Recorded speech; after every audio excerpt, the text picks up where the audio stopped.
શું ખરેખર ઓગસ્ટ મહિનામાં અમેરિકામાં રહેતા લાખો લોકોને બે સોશિયલ સિક્યોરિટીના ચેક મળવાના છે?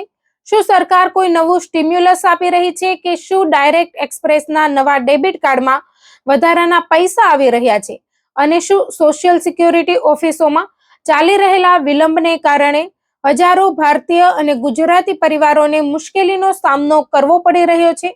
જો તમે પણ અમેરિકા રહેતા ભારતીય કે ગુજરાતી છો અને સોશિયલ સિક્યોરિટી, એસએસઆઈ, મેડિકેર અથવા નિવૃત્તિ સાથે જોડાયેલા છો તો આજનો આ અહેવાલ તમારા માટે ખૂબ જ મહત્વનો છે.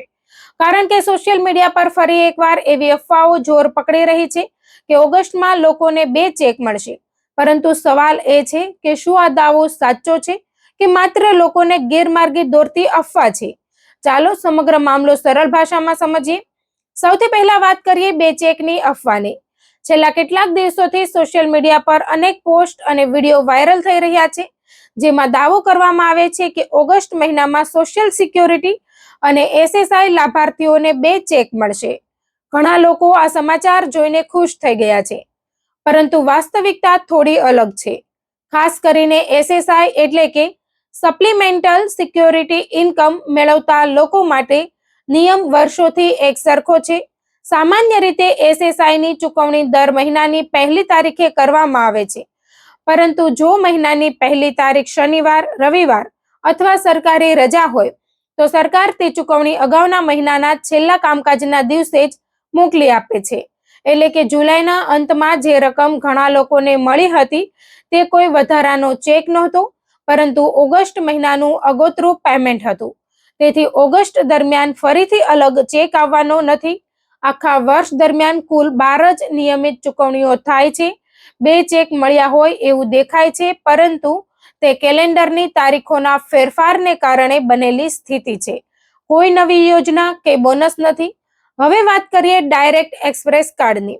ઘણા લોકો પાસે બેંક એકાઉન્ટ નથી અને તેઓ સોશિયલ સિક્યોરિટી અથવા અન્ય સરકારી લાભો ડાયરેક્ટ એક્સપ્રેસ ડેબિટ કાર્ડ દ્વારા મેળવે છે.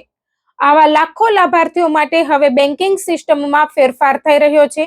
સરકાર ગ્રાહક સેવા અને ટેકનિકલ સુવિધાઓમાં સુધારો લાવવા માટે ડાયરેક્ટ એક્સપ્રેસ સાથે જોડાયેલા બેન્કિંગ પ્રોવાઈડરમાં ફેરફાર કરી રહી છે. અહીં સૌથી મહત્વની વાત એ છે કે આ ફેરફારનો અર્થ કોઈ નવું સ્ટિમ્યુલસ, બોનસ અથવા રિફંડ મળવાનો નથી. ઘણા લોકો નવા કાર્ડને લઈને ગેરસમજમાં છે કે કદાચ તેમાં વધારાના પૈસા આવશે, પરંતુ હકીકતમાં માત્ર સેવા આપતી બેંક અને પ્રોસેસિંગ સિસ્ટમમાં સુધારો કરવામાં આવી રહ્યો છે. હવે વાત કરીએ ઇમરજન્સી પેમેન્ટ સિસ્ટમની. કારણ કે આ બદલાવ ઘણા લોકોને સીધો અસર કરી શકે છે. જો કોઈ વ્યક્તિની ડિસેબિલિટી બેનિફિટ મંજૂર થઈ ગઈ હોય, પરંતુ પ્રક્રિયા પૂર્ણ થવામાં સમય લાગતો હોય અને તે દરમિયાન પૈસાની તાત્કાલિક જરૂર હોય તો કેટલીક પરિસ્થિતિમાં ઇમરજન્સી એડવાન્સ પેમેન્ટ આપવામાં આવે છે. તેવી જ રીતે જો કોઈનો ચેક ખોવાઈ જાય, બેંક એકાઉન્ટમાં સમસ્યા ઊભી થાય અથવા ઘર છોડવાની નોટિસ કે વીજળી કાપવાની સ્થિતિ સર્જાય તો ઇમિડિયેટ પેમેન્ટ પણ આપવામાં આવી શકે છે. અગાઉ આવી સહાય કાગળના ચેક દ્વારા આપવામાં આવતી હતી, પરંતુ હવે નવી વ્યવસ્થા હેઠળ આ રકમ સીધી ડેબિટ કાર્ડમાં લોડ કરીને આપવામાં આવશે. એટલે પ્રક્રિયા વધુ ઝડપી બનવાનો પ્રયાસ કરવામાં આવી રહ્યો છે. હવે સૌથી ચિંતાજનક મુદ્દા તરફ આગળ વધીએ. સોશિયલ સિક્યોરિટી અને મેડિકેર સંબંધિત કામગીરીમાં વિલંબ. સરકારી સ્તરે ભલે દાવો કરવામાં આવે કે કામગીરી ઝડપથી થઈ રહી છે, પરંતુ મેદાન પરનો અનુભવ અલગ તસવીર બતાવે છે. ઘણા લાભાર્થીઓને અરજીની પ્રક્રિયામાં લાંબી રાહ જોવી પડી રહી છે. કેટલાક લોકોની દવાઓ શરૂ થઈ શકતી નથી, ડોક્ટરની અપોઇન્ટમેન્ટ અટકી જાય છે અને કેટલીક સર્જરી પણ વિલંબિત થઈ રહી હોવાનું અનેક લોકો જણાવી રહ્યા છે. ખાસ કરીને 65 વર્ષની ઉંમર પછી નોકરી છોડનાર લોકો માટે મેડિકેર પાર્ટ બી ખૂબ મહત્વપૂર્ણ બની જાય છે. જો કંપનીમાં 20 થી વધુ કર્મચારીઓ હતા અને નોકરી પૂર્ણ થયા પછી કવરેજ સમાપ્ત થાય તો સામાન્ય રીતે દંડ વગર પાર્ટ બી માટે નોંધણી કરવાનો ખાસ સમય મળે છે. પરંતુ જો તાત્કાલિક આરોગ્ય કવરેજની જરૂર હોય તો માત્ર ઓનલાઈન અરજી કરીને રાહ જોવાના બદલે સ્થાનિક સોશિયલ સિક્યોરિટી ઓફિસમાં જઈને સીધી મદદ લેવી વધુ યોગ્ય બની શકે છે. અહીં એક મહત્વની માહિતી પણ સામે આવી છે.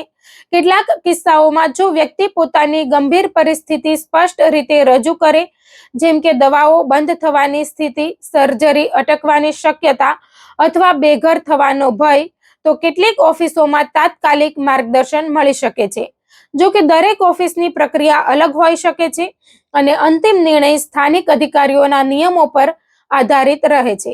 આવી પ્રક્રિયામાં જરૂરી દસ્તાવેજો અને સંબંધિત ફોર્મ સાથે જવું હંમેશા વધુ સુરક્ષિત રહે છે. હવે એક એવો પ્રશ્ન જે ઘણા લોકો પૂછે છે, નિવૃત્તિ માટે કયો મહિનો સૌથી સારો ગણાય? નિષ્ણાતોનું કહેવું છે કે તેનો કોઈ એક જ જવાબ નથી. દરેક વ્યક્તિની આવક, આરોગ્ય, ટેક્સની સ્થિતિ, પરિવારની જરૂરિયાતો અને ભવિષ્યની યોજના અલગ હોય છે. કોઈ માટે વહેલી નિવૃત્તિ યોગ્ય બની શકે, તો કોઈ માટે થોડો વધુ સમય કામ કરવું ફાયદાકારક બની શકે. એટલે માત્ર ઉંમર જોઈને નિર્ણય લેવો યોગ્ય નથી. હવે વાત કરીએ ઓવરપેમેન્ટ અને પેન્શનમાંથી કપાત અંગેની. ઘણા લોકોને અચાનક દર મહિને તેમની સોશિયલ સિક્યોરિટી રકમમાંથી કપાત થતી જોવા મળે છે અને તેઓ માને છે કે કદાચ વર્ષો જૂનો ઓવરપેમેન્ટ કેસ ફરીથી ખોલવામાં આવ્યો છે. પરંતુ હકીકતમાં દરેક કેસ અલગ હોય છે.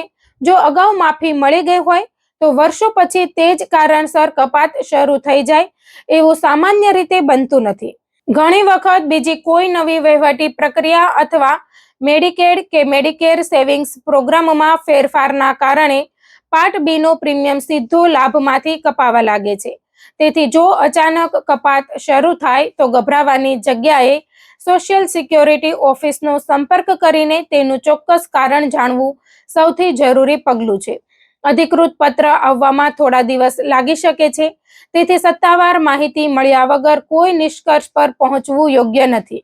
જો ખરેખર કોઈ ભૂલ થઈ હોય તો અપીલ, રિક્સિન્ડ્રેશન અથવા વેવર જેવી પ્રક્રિયાઓ પણ ઉપલબ્ધ હોય છે. મિત્રો, આજના સમગ્ર અહેવાલમાંથી સૌથી મોટો સંદેશ એક જ છે કે સોશિયલ મીડિયા પર ફરતા દરેક દાવા પર વિશ્વાસ કરવો યોગ્ય નથી. બે ચેક મળવાની અફવા હોય, નવા ડેબિટ કાર્ડમાં વધારાના પૈસા આવવાની વાત હોય કે કોઈ નવી સરકારી સહાયની ચર્ચા હોય, દરેક માહિતીની સત્તાવાર પુષ્ટિ કરવી ખૂબ જ જરૂરી છે. ખાસ કરીને અમેરિકામાં રહેતા ભારતીય અને ગુજરાતી પરિવારો માટે નિયમોની સાચી સમજ ખૂબ મહત્વપૂર્ણ છે, કારણ કે એક નાની ગેરસમજ પણ નાણાકીય આયોજન પર મોટી અસર કરી શકે છે. તેથી કોઈ પણ નિર્ણય લેતા પહેલા સત્તાવાર માહિતી તપાસો. જરૂરી હોય તો સોશિયલ સિક્યોરિટી ઓફિસનો સંપર્ક કરો અને અફવાઓથી દૂર રહો. અમે આવા મહત્વપૂર્ણ અપડેટ્સ સરળ ગુજરાતી ભાષામાં તમારા સુધી પહોંચાડતા રહીશું, જેથી તમને સાચી માહિતી સમયસર મળી રહે અને તમે યોગ્ય નિર્ણય લઈ શકો. અને અંતમાં સૌથી મહત્વની વાત એ છે કે આજે સોશિયલ મીડિયા પર વાયરલ થતા દરેક વિડીયો અથવા પોસ્ટ સાચી હોય જ એવું જરૂરી નથી.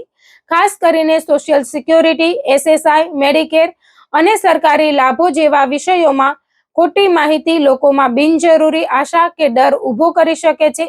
જો તમને કોઈ પણ નવા ચેક, વધારાના લાભ, નવા નિયમ અથવા કોઈ મોટી જાહેરાત અંગે માહિતી મળે તો પહેલા તેની સત્તાવાર પુષ્ટિ જરૂર કરો. અમેરિકામાં રહેતા ભારતીય અને ગુજરાતી પરિવારો માટે યોગ્ય માહિતી એ સૌથી મોટું રક્ષણ છે, કારણ કે એક ખોટો નિર્ણય તમારા લાભો, હેલ્થ કવરેજ અથવા ભવિષ્યના નાણાકીય આયોજનને અસર કરી શકે છે. તેથી અફવાઓને આગળ મોકલતા પહેલા તેની સાચી માહિતી તપાસો, સત્તાવાર સૂચનાઓ પર વિશ્વાસ રાખો અને સમયસર જરૂરી કાર્યવાહી કરો. સાચી માહિતી તમને માત્ર ગેરસમજથી જ બચાવતી નથી, પરંતુ તમારા હકના લાભો પણ સુરક્ષિત રાખે છે.